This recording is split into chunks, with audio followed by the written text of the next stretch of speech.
Hey, Jim. Come in, Bruin. Hi, Jim. Hi, Bruin. I'm here again. I know. Do I have to do this anymore? How many more days do I have to do this? You have to do this until it's hibernation time, and the way the weather's changing out there, I guess I won't be seeing you much till spring, I guess. Oh, hi, Bruin. Hi, Claude. How are you? Didn't know you were here today. Can I hibernate now when I get my belly filled up? Yeah, and you gotta make your bed. Yeah. So you got a nice dry spot. Yeah. Well, I've got so many things on my mind. And then go hibernate. Okay, Bruin. I'll see you guys tonight. Bye. Behave yourself tonight, Bruin. I will. I most definitely will. We've been following these bears for 5 years now, and the purpose of the study is to find out as much as possible about the effects of residential resort development on black bears and their habitat in southern Vermont.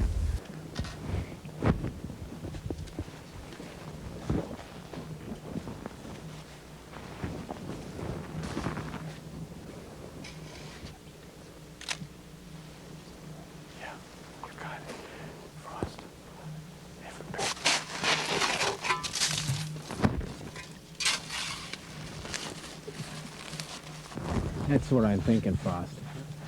You like that? Right there? 1, 2, 3. Good. Feels good. Looks good. Specifically, we're looking at the buffer distances the bears need between themselves and human activities. And the way we find the answers to these questions is with radio telemetry. Another bear back there. There's got to be a way right through your shovel. Yeah. Its head's in here somewhere. Right. Kill 3. 1, 2, 3. All right. What radio telemetry is we place collars on each individual bear, and each collar has a radio transmitter with it, with its own frequency. And to date, we've captured and collared 51 bears.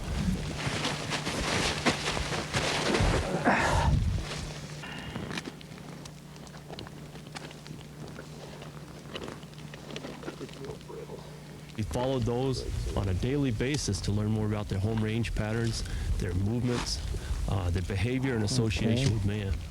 Skull length. 12 inches. Okay. It's easier on the bear if they're under deep and out all the way too, and not partially.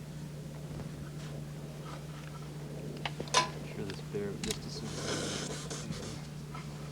I'm making it sleep would be best. You have to kind of dig to get the tail.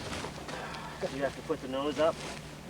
Here it is, little stubby tail from the base of that. She's 18 and she got the little one. I don't want to give her another shot if we don't have to. Yeah. I'd rather just let her go, but we ought to get her a good dent. That's 5 down there. How big? She lost weight. Yeah. She didn't growl at us once. No. Well, she's... Her pad has already been falling off earlier. Wow. We can check the others and see if we got some that are just going. No, that one's gone.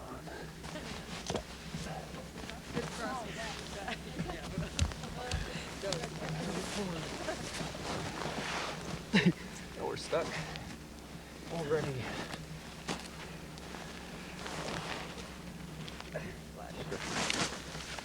Yeah. Oh, that's good.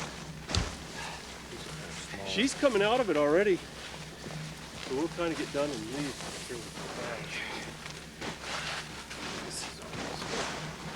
That's what we needed. Do that right across here.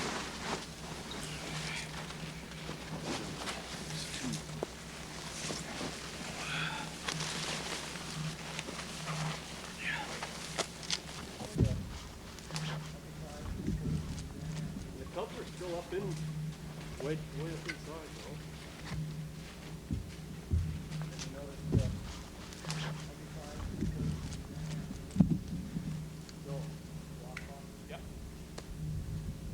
So what we're going to do today, since the study's ending, is we're going to go in and take the collar off this female bear. she's been wearing a collar that allows us to see what's going on in her life all the time. And we can follow around and see what she's been feeding on and what other bears she's visiting with and how close she comes to people. And so we've been finding out about what we need to know to help the bears survive where there's more people, more development coming in. And so today, and the reason we're talking to you about this right now is once we get in there, we want everybody to be real quiet. But right now you can ask questions and stuff about what we're going to do. We're going to walk up this road for about a quarter mile or so, and then the bear den is just off on our left about 100 yards or so into the woods. This particular bear usually dens way high up on the mountaintop, and it's usually a long trip to go get her. But this year something special happened. There was no food at all in the woods. There was no nuts or hardly any berries, and so she had to go a long ways to find food this fall. And she went all the way over near the Connecticut River near Bellows Falls and found an apple orchard where there was a hole in the fence, and she'd come in at night and pick up the dropped apples and stuff and feed on those. And hopefully she put on enough fat that she's going to have cubs again this year. This will be her third litter of cubs that we know about that she's had if they have them. So if we're real lucky, we'll have cubs. She's always before had 2 cubs, but if she did real well and she got fat enough, she might even have 3. If she was real skinny, she might not have any at all, or maybe just 1 cub. So we'll keep our fingers crossed that she'll have cubs, and if she does, when we get close to the den, when we walk in on it, we'll hear them chirping away almost like a purring noise of a loud cat or something like that, and we'll know that she's got cubs. And they'll start making this noise when she knows we're there, and she'll move away from them so suddenly they're a little bit cold, and they start complaining and making these cat noises. And we'll say, oh, there's cubs in this den. And that'll make us real happy and stuff. But what we've got to do is she's not happy that we're there, and so we've got some tranquilizer, just like a vet would use on your cat or dog head going for surgery. And we'll take that and we put it on the end of these sticks, and we jab her with it to give her a shot, and the shot will make her go to sleep in about 5 minutes or so. Now some different things can happen when we give the shot to her. She doesn't go to sleep right off. She may just back into her den and stay there with her cubs, or she may try to run away. And what we're going to have you guys do is stand off to one side in a group. And if she comes out of the den, it's not scary at all because she's not trying to get us or hurt us. But instead what she wants to do is just get away and escape and then come back to her cubs when we're gone. So what we'll do is if she comes out, we'll let her go by and she'll run right past us and she'll run away.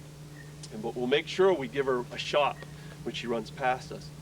And then we'll wait 5 minutes or so until that drug takes effect and she goes to sleep. And then we'll take the sled and we'll go find her. And we'll hopefully find her asleep somewhere. And we'll put her on the sled and bring her back to the den with her cubs. But meanwhile, those cubs have been in their den and they're a little bit cold without their mother. So somebody will have to hold them in their jacket to keep them warm and stuff. So we might need a volunteer for something like that. Yeah. Over here. Yeah, over here. We might have a volunteer there. So. Well, everybody would probably like to.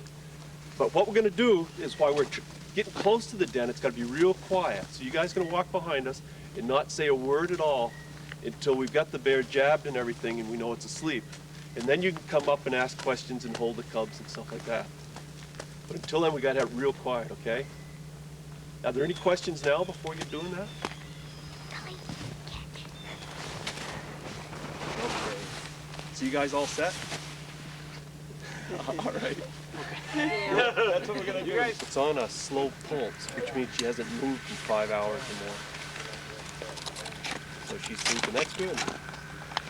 This will pick up when we get closer and she hears this. It'll pick up in frequency.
up. Yeah.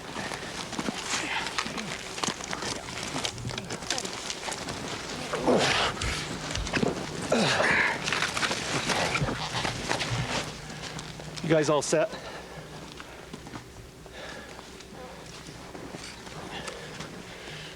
Let's get to sleep now.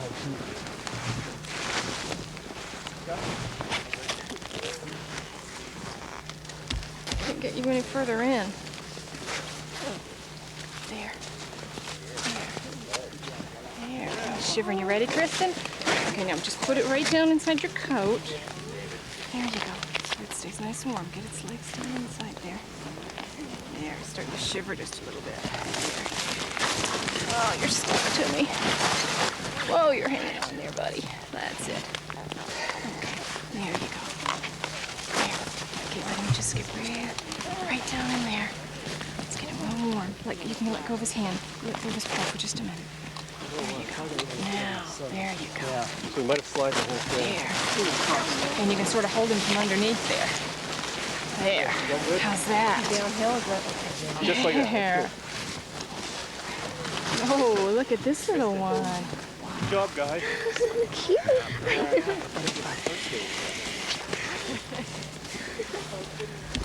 They're so cute. Can stand together.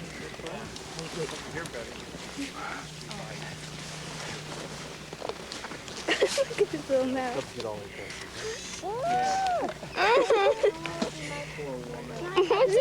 Yeah.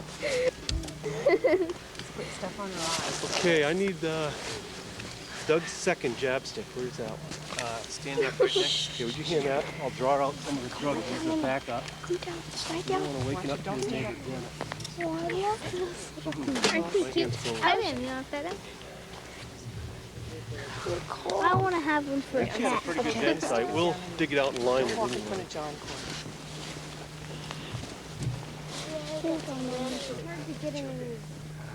There are quite a few bears down there. Several get hit on the road, didn't they? Now let's button you up a little bit. Including one male that was over 400 pounds. Did Christine get you? Christine wants to get. Christine, yeah, needs a cub. Okay. You sure can touch He it. wants this You bet. camera Did you get one, Patrick? Did you get your one? Okay. Kim, Nice. for him. Oh, wow. Yeah. Cool. Okay, someone else probably needs a turn. Have you had the bear yet? Yeah. You did. Have you had the bear?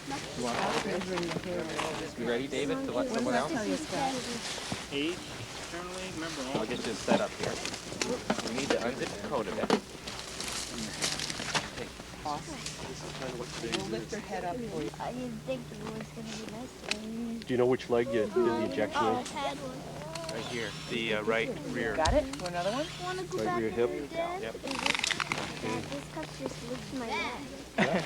All the kids with a chance? Yeah, I think everybody's had one. Pictures with everybody? 31 on the curve. That's Chester. Yeah. Falling down How like can a the spruce tree. mother and 3 cubs fit in it? Oh, it's pretty tight, but it has to be because it's warmer that way. It doesn't say. She curls up with them right up against her belly all winter long, and that keeps them warm. And besides, the cubs would only make a size about that big. Put them together. Yeah. Even when she was scared when we got here, she held them right against her stomach to keep them warm. She was a good mother. Doesn't say so. She didn't try to run away or anything. No. They'd be willing to share in a little while. Let them get their pictures of you and stuff. Okay. Can you turn him around a little bit so I can see? We need I'm warm, aren't No, you? you just turn your body ahead. There you go. Oh, Daddy, Scott. He wants to go to sleep. Okay, good. Get him like that. Okay. How are we coming on data? We need den data and weight. More, if it was with Ginny last year with more. How, hey, Frosty. Yeah, I'll help you. Yeah. What's that? How old of a bear is that? 15. Let's see. This one's pushing me, Dad. One's a 5 or 6. Okay, and the other one we replaced, and it should be a different one. That's so cute. What do we have there? A male. He's cold. Corey, come on over here and This sit one's with this definitely. bear. That means Come on over. this one's a female, and we'll check that one Sit and down see. next to the bear. Whoops. Let's check yours, Christine. You know what? Will I able to have it right back? You can have it right back, yes. Daddy, he likes it. Would think that your mother's dead if they saw her. You haven't had one in a while? She's had 2. That's her third. This is my So did you sex the other ones? Give Kristen. Yeah, there's 2 males and a female. Which one's the male? She was a male. Can I see your cub for one Hold quick on, second? because I want to get a picture of you. Oh, sorry. Can you switch places with Harley? You've got 2 pictures of Harley. Okay. Yeah. I'm gonna let you hold it. Okay, Sweet. there you go. Her teeth. That might knock him out, Harley. Whoa! Yeah, you would take the walk. The shovel gonna hold off. Are we gonna hold that? No, she's more than 125. Go a little higher. Guys. Higher. 110. Down. Bigger than last week's. How much does she weigh? 110 pounds. See your beautiful white? Colin, can I please have him back now? Sorry. Look like most of her cubs have that same crescent. Yeah, I see. Yeah. She's blinking her eyes. There's She's starting to. That means she's That's me. starting to come out of the drug cover. Yeah, So we're gonna hurry up and get her back in the den as soon as we can. What would you do if she came out of drug while you were with her? She comes out real slow and groggy. David, why do you put that over her eyes? So, because she doesn't blink real well, so it's too sunny, so. Anybody want to see their feet? Me. They lose their pads during the winter when they're not walking around much. It peels right off. And so when they come out in springtime, their feet are real tender. They must walk around like they're walking barefoot, just like you would to be outside. So we got a little female here. So Robust one though. it's 2 in 1, right? Okay. Okay, we're gonna position her in the den now. Hey, kids. Kids, who wants to hold this while we're... Who wants... Oh yeah, if some kids want to get by the bear, we'll lift the... A little. Move up. Kneel right down by her. Get in there, Emily, Oh, look at that. Look at that bear. You want to space the camera? Yawning. Ready, guys? Look this way.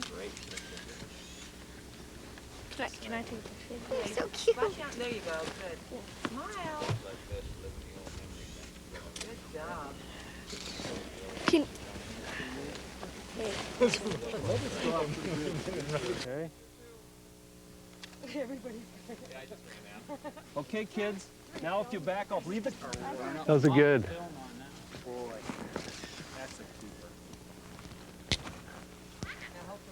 I'm surprised they're not more vocal. Better keep her in the cub in case Walt Disney calls. That's the one you want, right? Yeah. You live for that one. 2 males and a female. They all have that white crescent on them. I didn't look. I thought most of them did. We'll check them as we put them in on her. Okay, first cub. I want to get a picture of this for you. Cover them up. That one's got a. This one's got a crescent. Hold on. Okay, guys. Kristen and Chris, we need the... Okay, now kids, start getting your gear together This too. one's got a crest.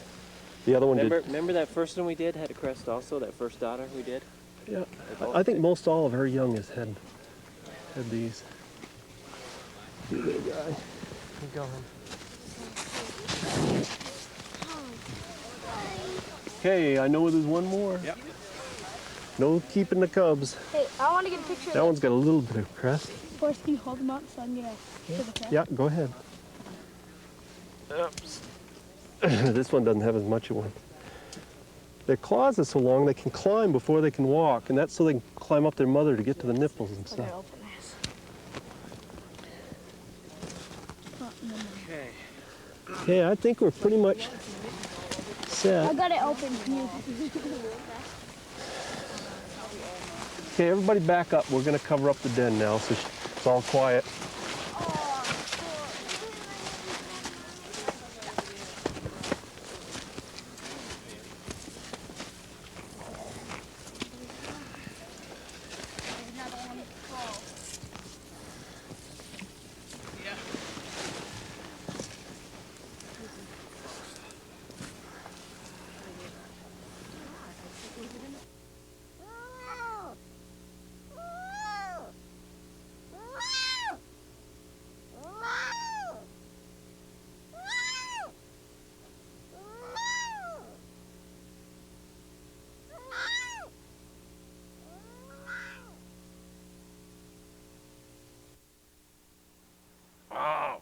This must be where the honey comes from sometimes, because I can smell something sweet. I'm not quite too sure what it is.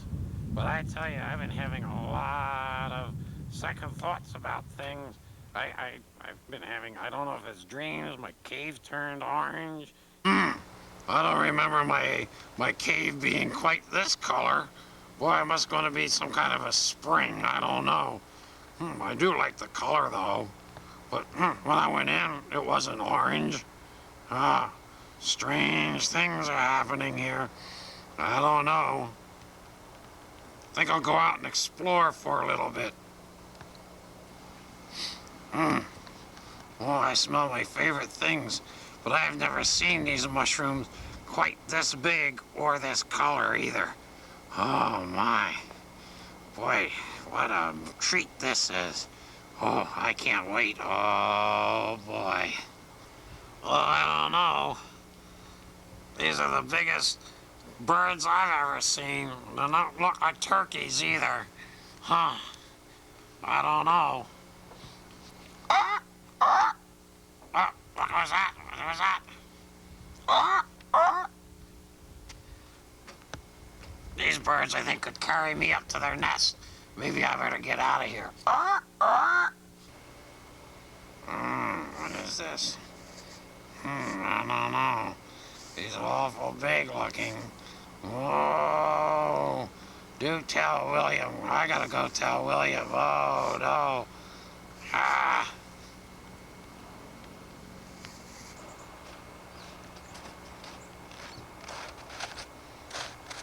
Hey, Santa, how you doing? Look at that. Santa's giving me a ride on Rudolph's back. Oh, come on, Rudolph. Giddy up, Rudolph. Oh, boy. What kind of a dream am I having? I don't know. Boy. Wow, what is this thing? Never seen great. I know. These must be beech trees. Yeah, that's what they are. They're beech trees. Huh. Smells like peanuts, though. I don't understand. Never smelled beech trees that smell like peanuts before. Oh, my. Look at these funny shaped trees. Huh. They got the strangest looking roots, and they got the strangest looking color on them I've ever seen. They smell like hay. Where have I been? What's been going on here? I don't know. Gee, this is the strangest forest I've ever been in. I think I better go back and get some more sleep. I don't know. He's got a horn. Oh, I don't want to mess with him. Oh no! Oh no! That finally happened. They come and they got me. Oh, Miss Linda, I didn't mean it. Oh, get me out of here. Get me out of here. Yeah, I'd say that his feet must be cold. I don't know. Hey, you a friend of that other big guy that's standing over there? He must be real cold. He's not saying much. Looks like a person, but it's moving like a tree. I don't know. Wish Jim and Claude were here so they could help me out. What kind of a forest am I in anyway? Oh, no, don't push me over. Don't push me over. Oh, I wouldn't think of pushing you over. I was just thinking about maybe what you look like if you were scrambled eggs. Oh, no. I don't want to get pushed over. Oh, no. All the king's horses and all the king's men would never be able to put me back together again. Oh, what scrambled eggs would taste good after hibernation. Oh, maybe if I just went boo. Oh, no. Oh, I've always wanted a kangaroo to hop me around. Oh boy, look at this place. I got all sorts of friends here.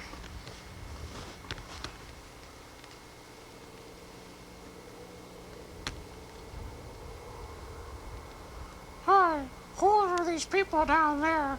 Where did that bear come from? I don't know, but maybe we should call Paul and have him get rid of this bear. No, don't get rid of me. I'm just finding a nice, cozy, warm, comfortable place to hibernate. Hi, everybody. My name's Bruin. Oh, hi, Bruin. How are you? Hi, Bruin. How are you? Hi, Bruin. How are you? I'm the old lemon and the Mother Goose. Well, I guess I'm gonna just take a, maybe I'll hibernate here. Oh, I think I'll get a drink here. Something funny about this drinking place, though. I can't quite put my nose on it, but oh, I don't think I'm gonna get a drink out of there. Oh no! What? What is it? Ah! It's a head bigger than mine. And are those teeth up there? I don't want him to use me as floss. Well, this is the softest log I've ever been on. What's that strange sound? Sounds like a bunch of bees. This is a fallen log. I don't know. Oh, wait a minute. Huh, looks familiar. Looks like I've seen one of these things before, but it was standing up. Been a cold winter, that's all I know. Oh, fallen! Oh, I smell honey. I wonder if this is a honey tree. We got a big old hole up there. But that's dripping with honey. But wait a minute. That looks like it's got a face to it also. Wait a minute. And what's this big thing on its back? Oh, maybe I better get out of here. This doesn't, come to think of it, this isn't a honey tree. This, I don't know what it is, but I gotta leave, I think. Well, I'm leaving. And I saw all these strange animals, and I don't know, but I think this is where honey comes from. I usually get it out of a tree further up, but maybe this time of the year it just drips out of the tree. Huh? What do you think? I think so. Yeah.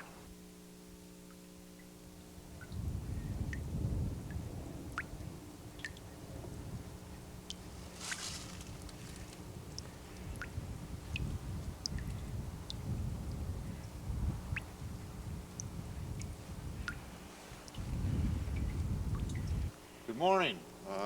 Here with me today is Claude Dern and Rick Kobick. We're at Rick Kobick's Sugar House in Shasbury with Vermont's probably most famous forest product. It's maple syrup.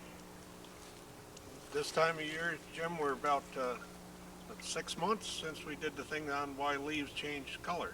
Seems like we almost have the same pattern of weather, although instead of getting colder, hopefully it's getting warmer. And again, one of the main things in the leaves was the maple for the colors, and now we've got another maple, a very important tree in the forest, in the state. Brings a lot of tourists, and our economy in lumber, syrup, tourism. So we have our same thing for fall foliage. We have our warm days and cool nights, and the tree says warm days, cool nights. I want to give off some sap. That's a pretty good run right there, right?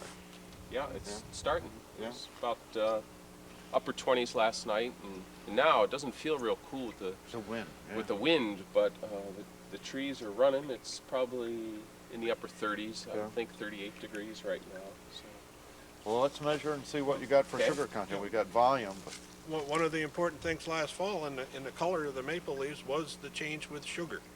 Sugars again, and here now we're going to test the amount of sugar here for the amount of sugar in the sap to see how much water, how much sugar we have in the water.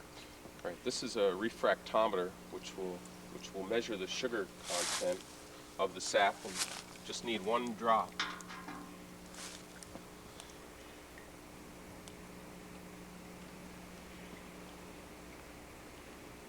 Looks like about 2-3, Rick.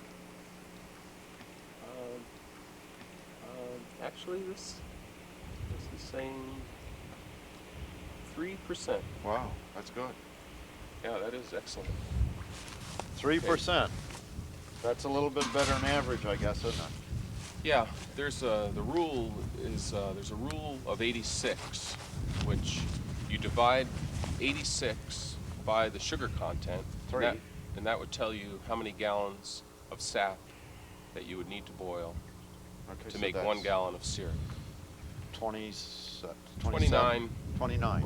Just about 29, a little less. 29 gallons of water you have to boil away to get a gallon of syrup. Right. In the very beginning, it's not as sweet, and then the sugar content increases a little bit, and then as you go on in the end of the season or the larger flows, sometimes the sugar content goes down. Difference between 2 and 3 is pretty dramatic, because 2 means 2 into 86 is 43, right, and 3 is 29 gallons. Right. So 43 is that's a lot extra wood, a lot more time. Right. It's like another 50% Yep. almost. So if you could get to 4, that would even be, right. Yeah. Come on, baby. You Yeah. can do it. Squeeze it. Get to Does 4. the form of the tree have anything to do with the Yes. sweetness? Yeah. A big bushy sugar maple on a Exactly. front lawn Right. would be a sweeter, more That's productive tree. We're always tapping these trees around this height because that's quite convenient. But Yeah. actually, if we tapped them 10 feet in the air or 20 feet in the air, we'll still get the same result. That's right. And actually, with my tubing system, sometimes I have to tap up quite high. In fact, I have some where I actually use a little step ladder because it's on flatter ground, and in order to get the pitch I need to the tank, I do tap some up in the 8 to 10 foot range, which looks a little strange.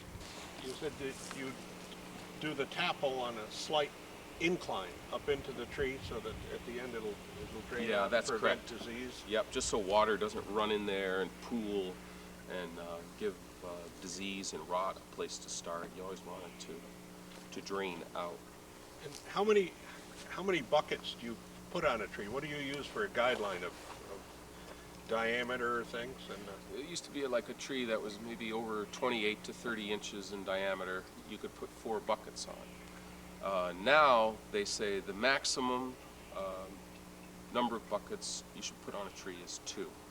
Right, and you don't want to tap right either above or below an old tap wound because the wood is, I don't know, I mean, I've seen the pictures of the trees, it's really plugged, so you want to be off to one side. I think you can be a foot above and it's okay. I've got a but good get back cross-section that'll show that.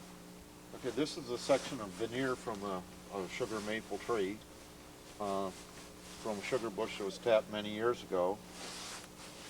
And you can see the different spots in the tap hole. And what Rick was saying earlier, you move those around the tree and up and down, but you never tap.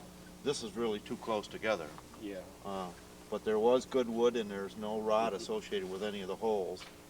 But you can see this stain area right here, and what that is just really oxidized wood. Is that when the opening was made into the tree, and air came above and below, and it's similar to breaking an apple, biting an apple, leaving it on the table, and coming back a half hour later and watch it turn brown. And this is just, it's not diseased or anything, it's just stained. And this is a piece of rotary veneer that was peeled off a tree with a knife. So it was wrapped around a tree like this. Yep. Rick was talking about is never tapping above and below because you might hit this oxidized zone that's really almost plugged vessels. So you wouldn't get any sap flow. You'd be making a hole, wound in a tree and not getting anything back from it. And in the grade of maple lumber, any of that would be a defect. So in this particular tree here, to be a timber tree someday, it would probably be cut about in this area. And from here up would be good for lumber, and that would be just firewood or left. Well, shall we go ahead and see what the next step is from here? Sure. Come on in the sap house. I'm lucky enough to have a brand new evaporator. It's a 4x12. The pans are all stainless steel and they're TIG welded as opposed to soldered. There's a back pan which is 8 feet long, and this has the flues in it. It's called the flue pan or the crimp pan. And this is where the sap first enters. It has a lot of surface because of the crimps, so it really boils the sap and evaporates it quite rapidly. From the back pan, the sap is controlled by this float box and it goes into the front pan.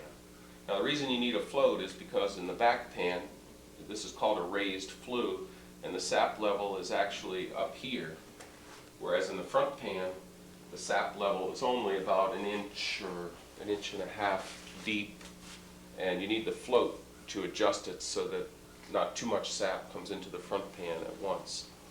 Here I have a sight gauge so you can tell what the level is in the back pan, because when it's really boiling, there's so much steam, it's hard to see in there. Yeah. So this would tell me, and usually you want at least an inch of sap above your crimps, the top of your crimps. Okay. You always have to keep sap in the pans. You always have to keep all the bottom of the pans covered so that the metal doesn't warp, or if you had soldered pans, so the solder doesn't melt. The sap is actually what keeps the pans cool, because it's boiling at somewhere between 212 and 220 degrees, 219 degrees. So we gotta get rid of 29 gallons of water here, right? That's right. Once the sap is in the front pan is divided into 4 chambers, and it just winds its way through, boiling and evaporating the whole time until it gets into the syrup pan, which is the last pan it goes to. And I have a thermometer over on this side of the rig. Syrup boils at 219 degrees. Now this thermometer, it just goes from 0 to 50, and 0 being the boiling point of water. Now syrup boils 7 degrees above what water boils at, so when the thermometer gets up to 7, I know I have syrup. So what I would do is, when that happens, open up the valve, watch the thermometer, and when the thermometer starts to drop below 7, I would stop. And then I would test the syrup with a syrup hydrometer. And this just measures the specific gravity of the syrup. And it has a line on there. One is for cold. If you had cold syrup, you could measure it. And the upper line is for hot syrup. And what you do is you just put that in the bucket with the syrup, or you don't have it, if it's not deep enough, you can use this testing cup. And you fill it with the syrup. And if it's the correct density, this red line would be right at the liquid level. And then you know you have perfect syrup. And Vermont has a strict standard, so you can't just say, oh, well, close enough. It has to be just the right density so it doesn't ferment in the cans, or if it's too thick, it would crystallize in the cans. This evaporator has a unique feature in that this is an airtight front. Instead of with a regular evaporator, there's usually a big flapper here to allow air, combustion air, into the fire chamber. But with this one, no air comes in through the front of the evaporator. It's all introduced by a fan that's underneath the evaporator, and I can show you that. And then there's holes in the grates where the combustion air is forced by the fan right up through the fire. And there's also secondary combustion. There's little pipes right up here that introduce air at the top of the fire to provide combustion air for any gases that come up through the wood. It definitely boils a lot faster. More efficient with use of the wood. That's right. How many gallons of syrup do you think you get from a quart of wood? I think I get about 25 gallons to a quart of wood. Okay. I don't know, you can see the wood I burn. I'm a contractor, and I end up burning a lot of construction wood, 2x4s, and this is a piece of a pallet. I think a big piece of equipment we used on a job last year came on this, and it's nice hardwood. It's got a lot of weight to it. There's a lot of BTUs right there. So you're just going to toss that in like that? Right. Yeah. I'll just toss that in. A mixture of the smaller construction lumber and the regular cordwood, and it seems to. Good. Anything will burn. Right. Anything burning. It's a byproduct. I get it for free. The construction wood, so I hate to just throw it away. Claude was asking about, with this fan, do I get much ash? Let's see, here's the ash pan right here. And this was from a day There's one of these on the other side too. So this was from a day of boiling, and you can see Nothing.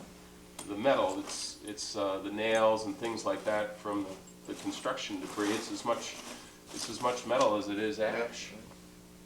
Over here is antique spout collection. And actually, some of these came from Colonel Ayers. These wooden ones I got after the Colonel died. I bought some of his equipment from his estate, some of the buckets and things. And these wooden ones are reproductions of what original spouts were. They're the Indians and the early settlers made them out of wood, and you can see these were kind of handmade out of wood. Yeah, this was one of the woods that was used for sap spouts by the settlers because the pith is real soft and you can hollow it out very easily. And you just take that part of the sumac branch that's the same size as your drill, though.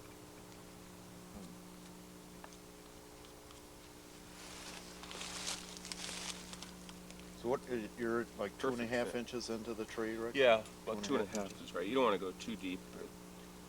It's all on the outside. Yeah, this would have been, when they used these, they wouldn't have Oh, there it hung goes. Look at that. a bucket off of this. They would have put it closer to the ground and had their container, their hollowed out log or bucket sitting on the ground. Jim, the other day I ran onto some trees, I think, but I guess I was dreaming it because it just really couldn't be real. And I think I saw Bruin there. I wish you had been there. They were the strangest trees. They grew just in pairs. They're funny colors. They got bigger as they went up. I think they joined together up in the air. I sure wish Jim was here with me. Help me with this tree identification. This tree, I guess it's a popple. I don't know. It's that color. But it seems to get bigger as it goes up. 2 of them here, and they both seem to be the same. Sounds like a hollow tree. Haven't seen those before. Not sure what kind they are. Some more unusual trees.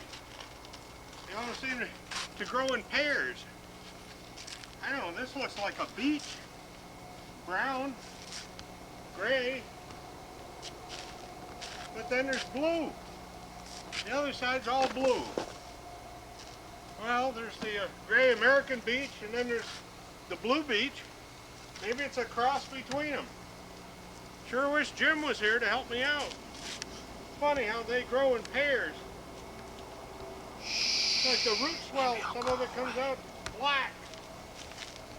Almost identical. Those trees are almost matched. Well, looks like they grow together when they get up higher.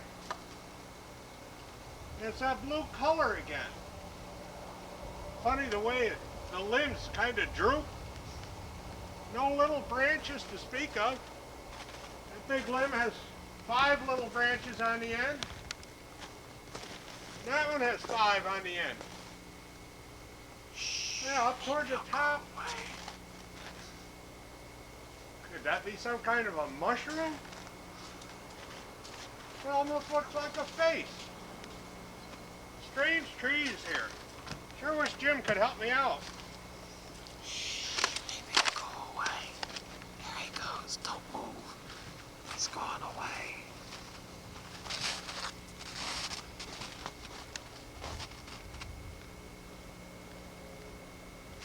We've got another tree here.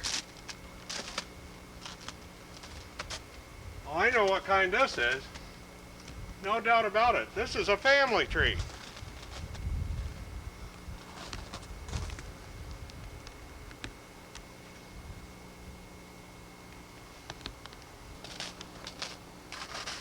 Two more trees again.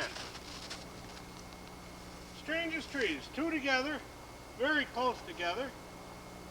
Start out brown, it seems to be a ring of fungus, something almost identical. Then the bark, same texture, changes color. There's a rougher bark here, different color again. Very strange trees. Sure wish Jim could help me here. Jim! Maybe he'll go away if Jim, I where are don't you? move and be quiet. These pale faces coming in here, I have no idea.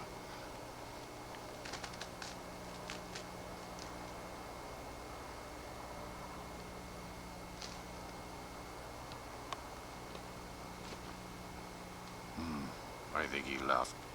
Good. Maybe I can move on now, yeah. Yeah, here's two more trees growing real close together. I don't know what they are again. Wish Jim was here. Looks like straight maple to me, but I've never seen so many colors. That Jim, the county forester, he sure would know what they are. Because I don't know, he probably makes some wise remark. Jim always likes to clown around.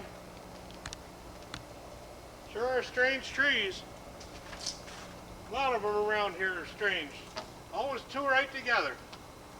Wish Jim was here to help me. Jim! Hey, Jim!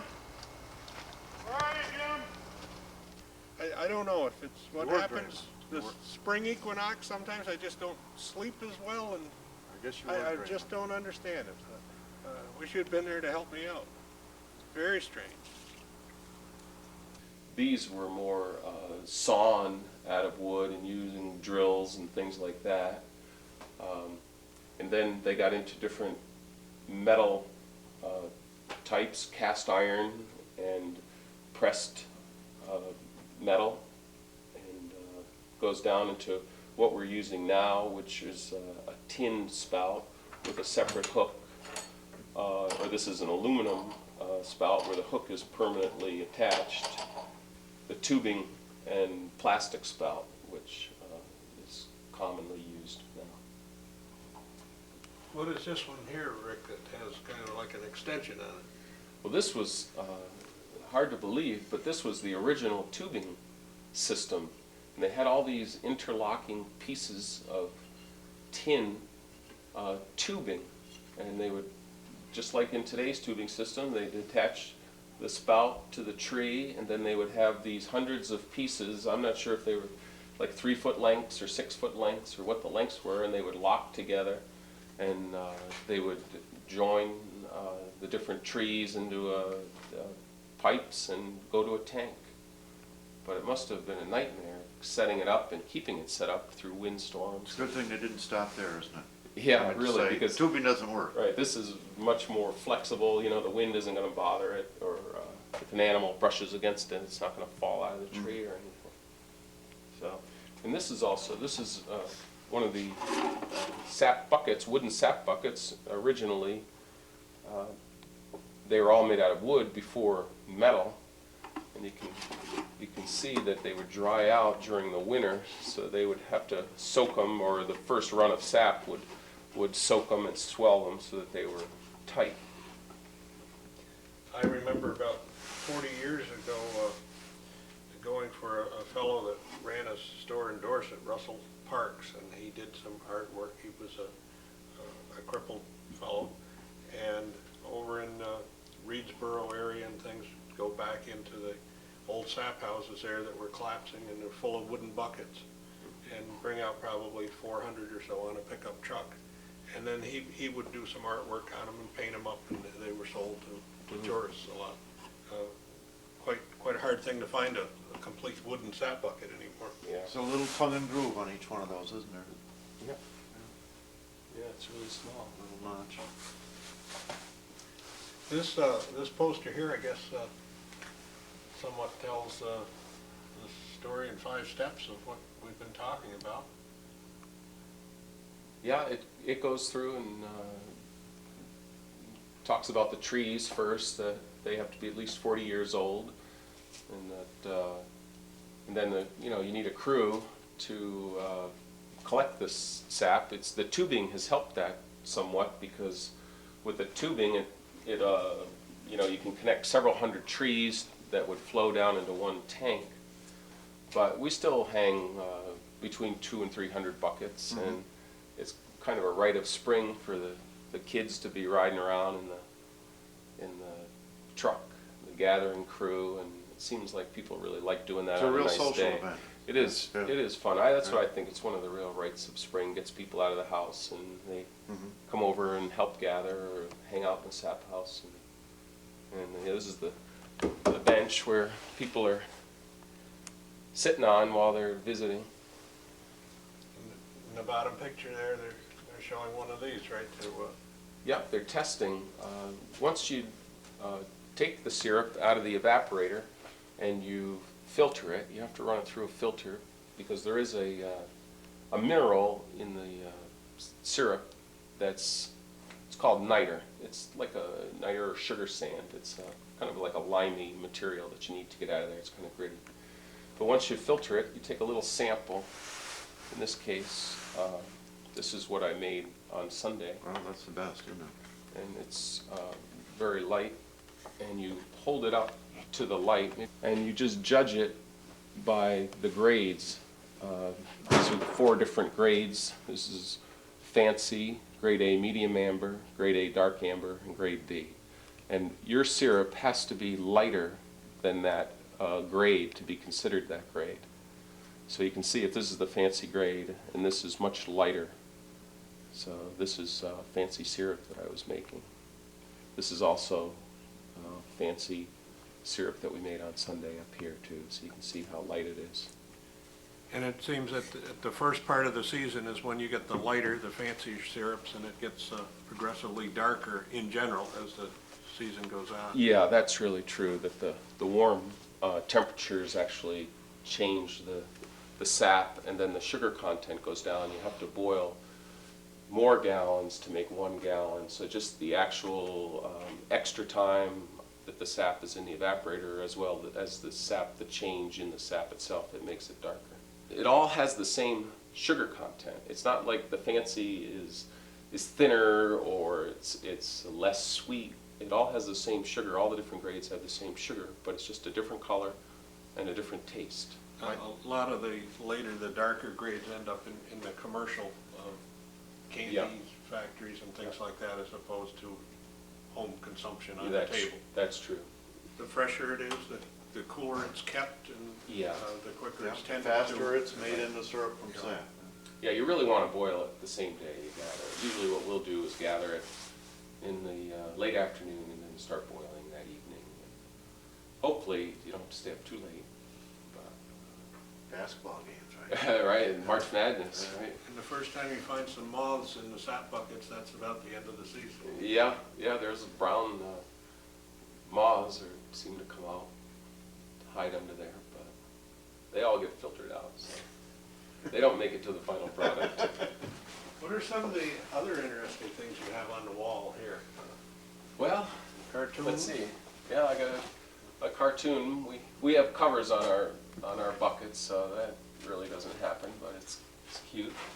And here's an old postcard of outdoor sugaring with a kettle hanging over a fire. And actually, that's pretty much how I started, just boiling outside in a 5-gallon container when I first came to Vermont, and grown from there to what I've got now. We spoke on a program last fall about how the Indians used to do it when they didn't have the metal pans or anything, and would hollow out a big pine tree probably, put the sap in, and